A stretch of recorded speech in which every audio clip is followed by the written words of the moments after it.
G'day! In today's video, I'm just going to have a bit of a talk about PlayStation 1 discs and pirated copies. Back in the day, you used to be able to go to a market and pick up a whole bunch of them relatively cheap.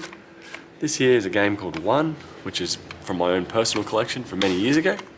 These other ones were recently purchased in just a box full of old games and consoles.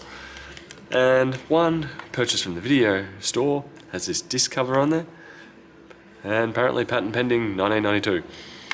But flicking it over, the most easiest and obvious sign with a PlayStation 1 disc was you'd flip it over and it would be black, which I've only ever really seen this on about 2 or 3 burnt copies of games. Apparently when the PlayStation first reads the game, or the console, it reads the table of contents right at the start, and there's a slight wobble on the data as it tries to read it. Once it reads that wobble, it's authenticated, and then it proceeds to read the rest of the data. If you've got a modded PlayStation, it ignores the wobble and just reads the disc. But that's another topic. Looking at these though, you'd have various copies available. You'll have ones here where somehow they download a JPEG or a PNG that has transparency files on it, and it won't actually burn it onto the disc. So as you can see, we don't have white, we just have silver. So these would be silver on both sides, printable discs, and that's why the colour looks really bizarre on here. Compared to something like an original Crash Bandicoot 2, and you can see the colour is a lot more vibrant, a lot more solid, and we have white, which this particular pirate did not worry about. You get others that have really terrible colour. As you can see, the ODT here, I'm pretty sure this is meant to be white, so the label that they picked, since most printers don't need to print white because they're printing on white paper, they don't actually have white ink, or they try to emulate it. So this one here printed out, and it ignored all the white because the white is on the paper. I have a blank disc. If I compare it with one over here, if you have a look at it, you can see the inner layer written on here. Or I'm assuming that's where the data is getting written up to, or it may be actually part of the disc, which is a bit odd. Normally I wouldn't expect that.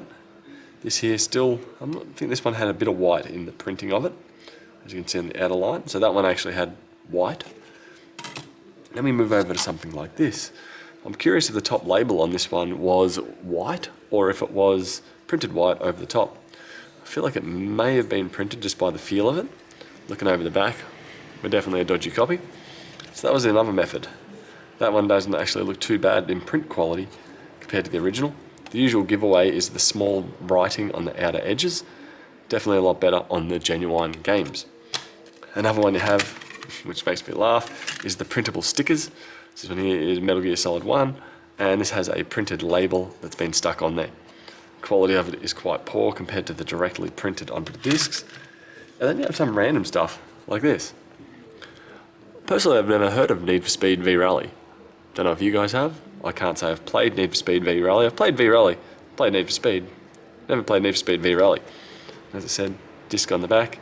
As you can see, it's obviously a burnt, pirated disc. So that's the easiest way to identify if they are pirated. Another one is just the differences in the cartridge. I don't have any. The original PlayStation 1s were a really tall case, which I can't say I've really seen. They're extremely rare these days, it seems. The most common ones you'll find are this variety here, which is about double the thickness of a normal CD.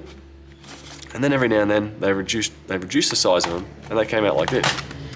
I open this one up. We have good print. We have Fifth Element. Granted, weirdly, there's still a bit of silver around the outside, so it almost, this one is a bit sus, but the print of it feels fine. The font is nice and easily readable. And then coming along the series, we've got this one in its own little cover. I'm pretty sure this one's one of mine as well. And the actual case over time got destroyed, and we just put in its booklet in a CD case. And this one is a platinum version. Basically, when the particular game sold a certain amount, they will release a platinum version, which is usually sold again at a cheaper price. So usually these were picked up for about $50, $40 Australian at the time, when most games were $60, $70. Potentially sometimes cheaper, I can't quite recall, nor can I find any of my older receipts. But sadly, if you got the platinum version, you get really plain discs and really plain packaging in comparison to, as I say that actually, the Classics version. Classics was essentially EA's version of Platinum. They were games that apparently sold really well. I'm curious if some of them actually sold really well, or they just wanted to re-release it at a cheaper price.